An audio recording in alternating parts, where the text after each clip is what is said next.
நீங்க இரவும் பகலும் வேதத்தை தியானிச்சீங்கன்னா you will walk like the word of God, you will act like the word of God, you will see like the word of God. அவர் இருக்கிற பிரகாரமாக நாமும் இவ்வுலகத்தில் இருக்கிறோம். வியாதி என்னை ஜெயிக்க முடியாது, பலவீனம் என்னை ஜெயிக்க முடியாது, ஏனா எனக்குள் ஒரு ஜீவன் ஓடிக்கொண்டிருக்கு. That same life is inside you and inside me. You are called to be a success. ஏனா the spirit of success is inside of you. Hallelujah.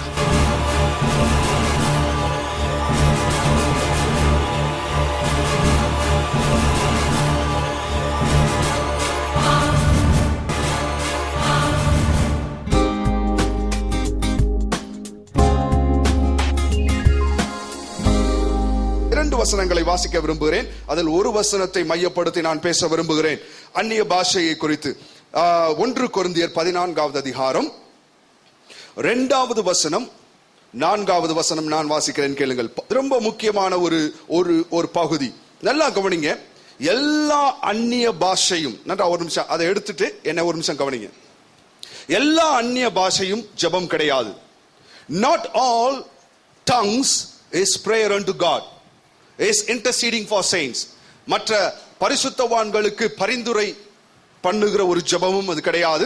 எல்லா அந்நிய பாஷையும் அது ஜெபம் கிடையாது, வேண்டுதல் கிடையாது, விண்ணப்பம் கிடையாது. அந்நிய பாஷையிலே பல வகைகள் உண்டு. ஒரு சில நேரத்திலே ஆண்டவர் அந்நிய பாஷையின் மூலமாக சபைக்கு அவர் ஒரு செய்தியை சொல்லுவார். அதை யாராவது வியாக்கியானம் செய்யும் பொழுது அந்த செய்தி சபைக்கு தெரியப்படுத்த பண்ணுவார். எப்பவுமே ஜெபம் கிடையாது.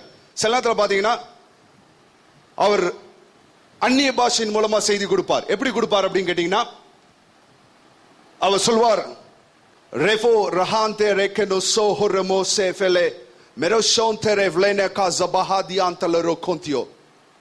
யாருக்கும் புரியல, ஆனா ஒரு செய்தி இதன் மூலமாக வருகிறது. இப்போ வியாக்கியானம் பண்ணும் பொழுது எல்லாருக்குள்ள அந்த வரம் உள்ளுக்குள்ள தான் இருக்கு. இப்ப நான் ஆவியானவர்கிட்ட கேட்கிறேன், என்ன ஆவியானவரை சொல்ல விரும்புறீங்க? அப்ப எனக்கு தோணுது, இந்த செய்தி ஒரு சகோதரனுக்கு நேராக வருகிறது. யாரோ ஒரு சகோதரனுக்கு நேராக இந்த செய்தி வருகிறது. நீங்க ஒரு ஸ்தலத்தை குறித்து, ஒரு ஸ்தானத்தை குறித்து, ஸ்தானம் நீங்கள் வகிக்கிற ஒரு பொசிஷன், அதை குறித்து நீங்கள் ஒரு குழப்பத்தோடு இங்கே வந்திருக்கிறீர்கள். நான் அதுல இருக்கலாமா இல்ல மாறலாமா? ரெஃபோசோன்டே ரெவ்ரேனே மெஷேஹேரே பலாஹஸேகேனே கோரோசோன்டே லெபோரோசோஃபோரோசோன்டே ரெவ்ரேனே மாசேகே ஹவாசே பராலா தோரோசோன்டே ரெவ்ரேனே ஒசேபா ரெபோசே மராசோகோந்தியா. Thank you Jesus.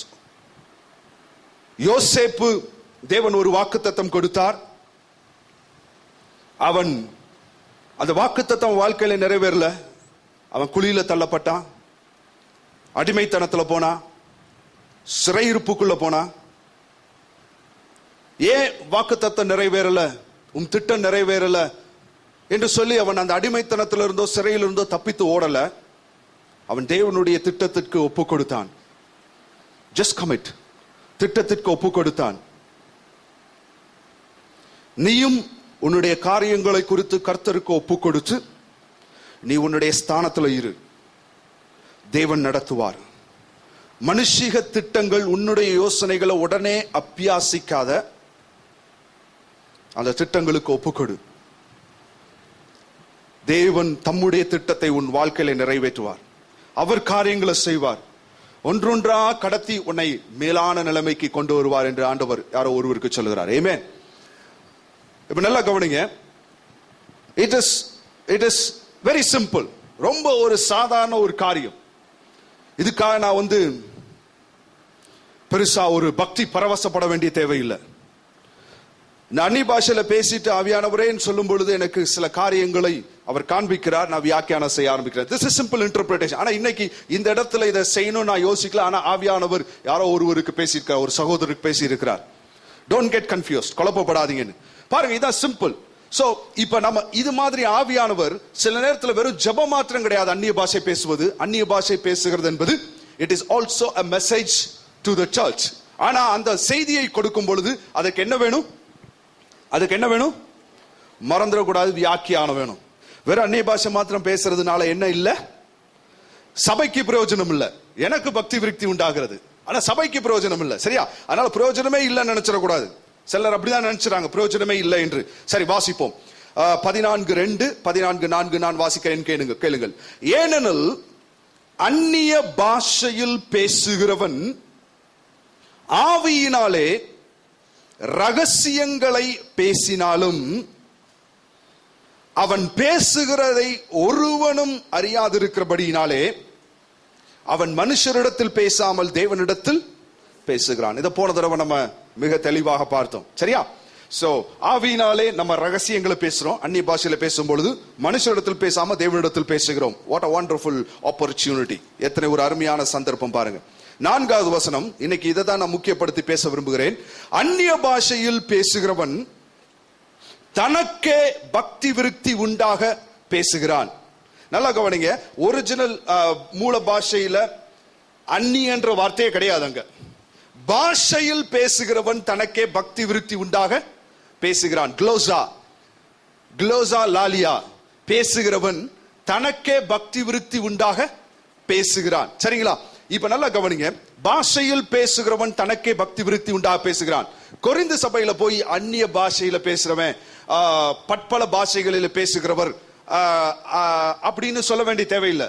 பாஷைகளில் பேசுகிறவன் என்று சொன்னாலே கொரிந்து சபைக்கு புரியும். இது ஆவிக்குரிய வரமாகிய பற்பல பாஷைகளை குறித்து தான் பவுல் சொல்றார். ஏன்னா இந்த கொரிந்து சபை எப்படிப்பட்ட சபைனா, ஏன் பவுல் அப்போஸ்தலன் 12, 13, 14 ஆவிக்குரிய வரங்களை சொல்லி அப்புறம் அந்நிய பாஷை குறித்து அதிகமாக சொல்லி இருக்கிறார் என்று சொன்னால், இந்த கொரிந்து சபை எப்படிப்பட்ட ஒரு சபைனா, it's a loud church. Loud church என்னன்னு சொன்னா, அங்க வந்த உடனே எல்லாரும் ஆரம்பத்துல இருந்து முடிகிற வரைக்கும் அந்நிய பாஷையில பேசுவாங்க. என்ன பேசுறோம் ஏது பேசுறோம் தெரியாது, யாரும் பேசுறான்னு தெரியாது. ஒருத்தர் சத்தமா பேசிட்டு இருக்கோம், இன்னொருத்தர் அபரபா ஷமரமா லகரன். ஒவ்வொருத்தருக்கும் ஒரு பெருமை, நாங்க அந்நிய பாஷை பேசுறோம். நாங்க சிலர் பாத்தீங்கன்னா ஜெபம் பண்ணும் பொழுது பத்தி பாத்தீங்கன்னா திடீர்னு பரபான்னு குதிப்பாங்க. ஏன்னு கேட்டீங்கன்னா எல்லாரும் என்ன பாரு என்ன பாரு என்ன பாரு. சில சமயம் கான்சென்ட்ரேஷன். சில நேரத்தில் கூடி நம்ம ஜெபம் பண்ணும்போது பாத்தீங்கன்னா மத்தேயு 18:19 2 பேர் ஒரு காரியத்தை குறித்து ஒருமனப்பட்டு இருந்தால், ஒருமனப்பட மாட்டாங்க, ஆமேன்னு சொல்ல மாட்டாங்க. அதுக்கு நடுவுல அவங்களுக்கு என்ன அப்படி இருக்குன்னா, நான் மாத்திரம் சும்மா இருக்கிறேன், நீ மாத்திரம் என்ன ஜெபம் பண்றதுக்கு ரிபா ஷபா பாபா கரபா செபப ரகத பரப அப்படி பேசிட்டே இருப்பாங்க. ஏன்னு கேட்டா எல்லாரும் என்ன பாரு என்ன பாரு, நானும் பாரு அப்படியே பரவசப்படுகிறேன், எனக்கும் ஏதோ ஒன்னு இருக்குது அப்படின்னு காண்பிக்கிறதுக்கா. இது மாதிரி அந்த கொரிந்து சபையில பாத்தீங்கன்னா ஒரு பெரிய ஒரு குழப்பம், too much love. அப்ப பவுல் அப்போஸ்தலன் அதை என்ன பண்ணணும்னா அதை தெளிவுபடுத்த வருகிறார். அந்நிய பாஷைனா என்ன, வியாக்கியானம்னா என்ன, தீர்க்க தரிசனம்னா என்ன, அந்நிய பாஷை எப்படி பேசணும், ஒருத்தர் பேசும்போது இன்னொருத்தர் அமைதலா இருக்க வேண்டும் என்று சொல்லி பல காரியங்களை கொரிந்து சபைக்கு ஒரு அப்போஸ்தலன் என்கிற ஸ்தானத்திலிருந்து விரிவுபடுத்தி சொல்றார். அதனால இந்த கொரிந்து சபைக்கு பாஷைனா என்னன்னு தெரியும், ஏன்னா அவங்க ஏற்கனவே பாஷைகள் பேசுகிறவர்கள். அதனால அங்க எப்படி போட்டிருக்குன்னா, பாஷையில் பேசுகிறவன் தனக்கே பக்தி விருத்தி உண்டாக பேசுகிறான். இப்ப அந்த ஒரு வசனத்தை மாத்திரம் நம்ம கொஞ்சம் டீப்பா க்ளோஸரா பார்க்க போறோம். ஆமென். யாருக்கு பக்தி விருத்தி உண்டாக பேசுகிறான்? தனக்கே பக்தி விருத்தி உண்டாக பேசுகிறான். சரி, இப்ப நல்லா கவனிங்க. பாஷையிலே பேசும் பொழுது, நான் பாஷையிலேன்னு சொல்லும் பொழுது அந்நிய பாஷையிலே பேசும் பொழுது ஒன்றும் நடக்கவில்லை என்று சொல்லுகிறார்கள். It is a waste of time என்று சொல்லுகிறார்கள். அப்படிதானே சொல்றாங்க. ஆனா பாஷையிலே பேசும் பொழுது ஏதோ ஒன்று உண்டாகிறது, ஏதோ ஒன்று நடக்கிறது. அது என்ன? பக்தி விருத்தி உண்டாகிறது, பக்தி விருத்தி நடக்கிறது. இப்ப அநேகர் ஒரு கேள்வி கேட்கிறாங்க, பிரதர் அந்நிய பாஷை பேசுறதுனால என்ன பிரயோஜனம் brother? What is the significance? என்ன பிரயோஜனம்? இப்ப நல்ல ஒரு நான் அதுக்கு பதில் ஒரு கேள்வி கேட்கிறேன்.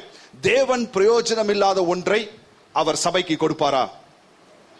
அப்ப அதுல என்ன இருக்குது? பிரயோஜனம் இருக்கிறது. இப்ப நல்லா கவனிங்க. எங்க வீட்டுக்கு முன்னாடி ஒரு மரம் இருக்கு. இந்த மரத்தை 20 தடவை நீ ஒரு நாளைக்கு சுத்துனேன்னா உனக்கு வல்லமை கொடுக்கிறேன் அப்படின்னு ஆண்டவர் சொன்னார்னா, நான் நிச்சயமா என்ன பண்ணுவேன்? 20 முறை கண்ணை மூடிட்டு சுத்துவேன். ஏன் எதுக்குன்னு கேட்க மாட்டேன். பைபிள்ல போட்டிருந்ததுன்னா நீ மரத்தை 20 முறை சுத்து உனக்கு வல்லமை உண்டாகும் சொன்னா நான் கட்டாயம் சுத்துவேன். எத்தனை பேர் அதை செய்வீங்க? ஆமென். எல்லாரும் கண்டிப்பா செய்வோம். பாருங்க, எரிகோ மதுல 7 முறை 7 நாள் சுத்துன்றாரு. 7வது நாள் 7 முறை சுத்துன்றாரு. இங்க உட்கார்ந்து இருக்கிறோம், இந்த எரிகோ மதில் கீழே விழணும், இப்ப வேண்டியதான் எரிகோ பட்டணத்தை கைப்பற்றணும். இவர் என்னடா முட்டாள்தனமா சொல்றாரு? ஒரு ஆலோசனை சொல்றது ஒரு நேர்த்தியா சொல்லக்கூடாதா?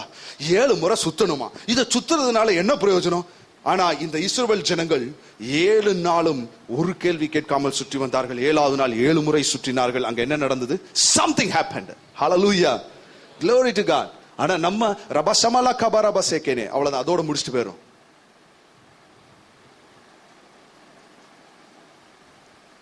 ஆனா இன்னும் அதிகமா மோர், ஆமென், 20 நிமிஷம், அரை மணி நேரம் ஜெபம் பண்ணி பாருங்க.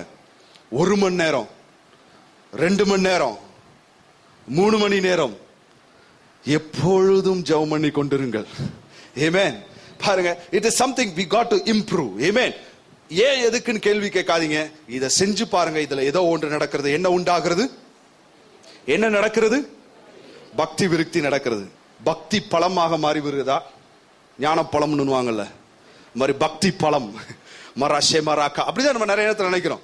என் ஃப்ரெண்டு ஒருத்தர் சொன்னார், ஆரம்பத்தில் புதுசா ரசிக்கப்பட்ட உடனே தமுக்க மைதானத்துல போனாரா. அப்ப அங்க ஒரு மீட்டிங் நடந்துட்டு இருக்காங்க. ஆனா அங்க பார்த்தா புஸ்தக ஸ்டால், ஒரு புத்தக ஸ்டால் இருந்தா, புக் ஸ்டால். அதுல பாத்தீங்கன்னா ஒரு 4 பேர் அப்படி நின்றுட்டு ரபா ரபா லபா ரபா லபானாங்க. இவருக்கு அப்படியே என்ன பக்தி, என்ன பக்தின்னு போய் அவங்க பக்கத்துல பயபக்தியா நின்னாரா. அவர் சொன்னாரு, அப்பெல்லாம் அந்நிய பாஷை யாராவது பேசினா அப்படியே ஏதோ இறங்கி வந்திருக்கு போல இருக்கு, அப்படியே நடுக்கத்தோட நான் நின்று பார்ப்பேன் அப்படின்னாரு. இல்ல அந்நிய பாஷை பேசும் பொழுது பக்தி பலமாறோமா? பக்தி விருத்தி உண்டாகிறது. இல்ல பக்தி மானாகிறோமா? இல்ல பக்தி பரவசப்படுகிறோமா? என்னது பக்தி விருத்தி? பாருங்க, நான் அதை இப்படி கிளாசிஃபை பண்ணி பார்த்தேன். தமிழ்ல எப்பவுமே இணை சொல், அதை பிரித்து எழுதுக அப்படின்னு போடுவாங்க. இப்ப பக்தி விருத்தியை பிரித்து எழுதுனா எப்படி வரும்? பக்தி பிளஸ் விருத்தி. ஆமென். இப்ப நமக்கு பக்திக்கு சரியான பக்தி தெரியல, சரி. விருத்திக்கு ஒரு அர்த்தம் தெரியும், விருத்தி. ஆமென். விருத்தினா எக்ஸ்பான்ஷன். ஆமென். வளர்றது, முன்னேற்றம். விருத்தி எக்ஸ்பான்ஷன், வளர்றது, முன்னேற்றம், இதெல்லாம் பக்தி விருத்தி. பாருங்க, நான் ஒரு சகோதரர் ராம்பாபு அவர்களிடத்துல ஒரு தடவை நான் டிரான்ஸ்லேட் பண்ணி கொண்டு இருக்கும் பொழுது சொன்னாங்க, நம்ம அவங்க வித்தியாசமா வேறு ஒரு காரியத்தை சொல்லும் பொழுது சொன்னார்கள், அந்நிய பாஷையில பேசும் பொழுது ஆவியிலே ஒரு எக்ஸ்பான்ஷன் உண்டாகும் என்று சொன்னார்கள். விருத்தி எப்படி என்று சொன்னால் அது எக்ஸ்பாண்ட் ஆகிக்கொண்டே போகும் என்று சொன்னார்கள். அப்ப தேவன் கொடுக்கக்கூடிய இன்னும் நன்மையான காரியங்கள், இன்னும் அதிகமான வெளிப்பாடுகள், ஆவிக்குரிய வரங்களினுடைய செயல்பாட்டு திறமைகளிலே இன்னொரு முன்னேற்றம், இப்படி என்று சொல்லி பல காரியங்கள் நமக்கு உண்டாகிறது அந்நிய பாஷையிலே பேசும் பொழுது என்று சொன்னார்கள். 100% அது உண்மை. 100% நாம் அந்நிய பாஷையில பேசும் பொழுது நாம் ஆவிக்குரிய வாழ்க்கையிலே ஒரு முன்னேற்றத்திற்குள்ளாய் கடந்து செல்லுகிறோம். எத்தனை பேர் ஆமென் சொல்றீங்க? அப்ப இனி எத்தனை பேர் பேசுவீங்க? எல்லாம் கேட்கறது சரி, பிரசங்கம் பண்ற நானும் சரி.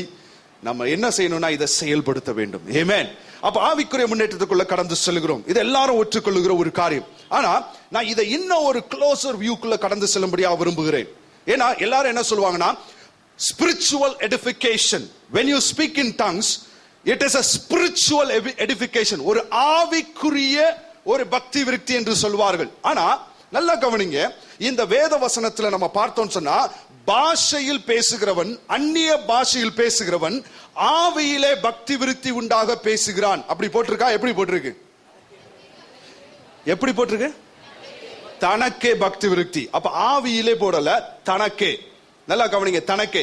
ஏன் எல்லாரும் ஆவியிலே என்கிற அர்த்தம் எடுக்கிறாங்கன்னா, அந்நிய பாஷையில் பேசுகிறவன், அதுக்கு அந்த 2வது வசனத்துல பார்க்கும் பொழுது அந்நிய பாஷையில் பேசுகிறவன் ஆவியினாலே ரகசியங்களை பேசுகிறான், ஆவியினாலே ரகசியங்களை பேசுகிறான். அதனால ஆவியிலே பக்தி விருத்தி என்று இவர்களாக ஒரு எண்ணம் கொண்டு விட்டார்கள். ஆனா அந்நிய பாஷையில பேசும் பொழுது என்ன உண்டாகிறது? தனக்கே பக்தி விருத்தி. அப்ப டேவிஸ் அந்நிய பாஷையில பேசினால் டேவிஸுக்கே பக்தி விருத்தி உண்டாகிறது. ஆமென். நாம் அந்நிய பாஷை பேசும்பொழுது பாஸ்டர் சிமியோனுக்கு பக்தி விருத்தி உண்டாகாது, தனக்கே பக்தி விருத்தி. ஆமென். அப்ப தனக்கே பக்தி விருத்தி உண்டாகிறது. அப்ப தனக்கே என்று சொல்லும் பொழுது வெறும் ஆவி மாத்திரமல்ல, நான் எப்படி இருக்கிறேன்? ஆவியாய் இருக்கிறேன், ஆத்மாவை உடையவனாய் இருக்கிறேன், சரீரத்தில் வாழ்கிறேன். அப்ப நான் 3 பகுதியாய் இருக்கிறேன். நான் ரமாஷேமலா ஜோஃபோரோமோனோகோ ஜோன்தெரெஃப்ரேனே அப்படி அந்நிய பாஷையில பேசும்பொழுது என் ஆவியில மாத்திரம் ஒரு மாற்றம் உண்டாகிறது அல்ல, அது என்னுடைய ஆத்மாவிலும் ஒரு மாற்றத்தை கொண்டு வருகிறது, என்னுடைய சரீரத்திலும் ஒரு மாற்றத்தை கொண்டு வருகிறது. நான் சொல்லுகிறது எத்தனை பேருக்கு புரியுது? Amen. So it is a spirit soul body. அப்ப நல்லா கவனிங்க, பக்தி விருத்தி என்று சொன்னால் என்ன? இங்கிலீஷ்ல எப்படி போட்டிருக்குன்னா, he who speaketh in a tongue edifieth himself. edifies himself. எடிஃபைக்கு என்ன அர்த்தம்? அந்த டிக்ஷனரியில எடுத்து வாசிச்சு பார்த்தேன். டிக்ஷனரியில் என்ன போட்டிருக்குன்னா, an improvement in moral and mind என்று போடப்பட்டிருக்கு. அதாவது நல்ல ஒழுக்கத்திலும் ஒரு மனதிலும் ஒரு முன்னேற்றம் என்று போடப்பட்டிருக்கிறது. edifyeth in himself. ஆனா அதுவும் சோல், ஆத்மா பகுதி வரைக்கும் வருது. சரி, ரைட்.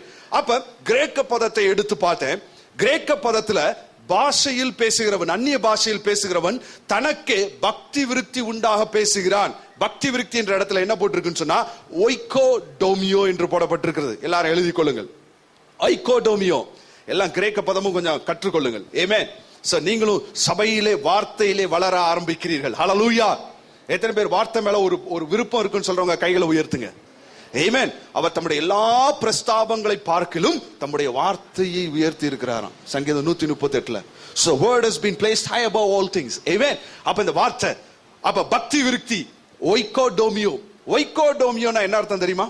ஒய்கோடோமியோ, டோமியோ, ஒய்கோடோமியோ. ஒய்கோடோமியோ என்று சொல்லும் பொழுது இங்கிலீஷ்ல டொமைன் என்கிற பதம் எல்லாம் அந்த டோமியோல இருந்து தான் எடுக்கப்பட்டது. கிரேக்க பதத்துல டொமைன் என்று சொன்னால் வாசஸ்தலம், தங்குகிற ஒரு இடம். டொமைன், டொமியோ. ஒய்கோ என்று சொன்னால் பில்ட், கட்டுகிறது. டோமியோ என்று சொன்னால் ஒரு பில்டிங், ஒரு கட்டடம். அப்ப ஒய்கோ டோமியோ என்று சொன்னால் ஒரு கட்டடத்தை கட்டுதல். அப்ப அந்நிய பாஷையிலே ஒருவன் பேசும் பொழுது அவன் என்ன பண்றான்? என்னத்தையோ ஒன்னு கட்டி எழுப்புகிறான். ஹல்லேலூயா. he is building up something. amen. அப்படி கட்டி எழுப்பும் பொழுது அங்க சின்ன சின்ன ரிப்பேர் இருந்தாலும் ரிப்பேர்களும் பழுது செய்யப்படும். amen. பழுது பார்க்கப்படும்.